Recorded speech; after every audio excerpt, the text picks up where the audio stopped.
Welcome back to working title microKnight, Devlog 2. I've got some updates about character modeling, more projectile motion for the arrows, and some other minor updates. So let's jump into it.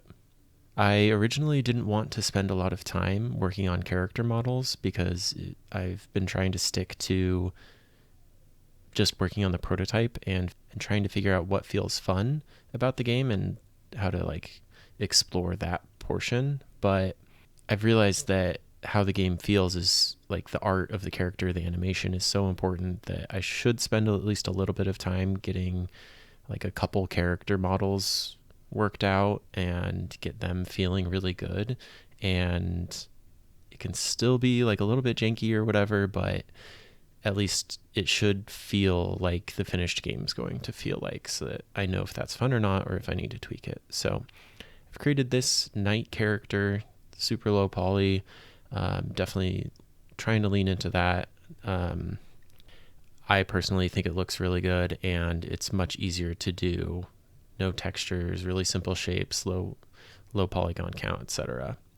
Not exactly sure about a style yet. I'm kind of leaning into more stylized rather than realistic proportions, but that might change later. Moving on to projectile motion, I've been trying to solve the issue of arrows hitting cliffs when the archers are sitting at the bottom of a cliff attacking a target at the top, or if there's something in the way, be it another character or a cliff or something like that. So I've tweaked the projectile angle so that it uses, basically in projectile motion, there's generally two angles that can hit your target. So I've had them check to see if they have line of sight to their target, and if they don't, then use a larger angle. This is kind of an interesting problem because if I set that same angle, then it takes a really big arc, but I don't necessarily want that. It takes a long time for the arrow to hit the target then. So I've adjusted it so that it uses a lower velocity if it's trying the larger angle.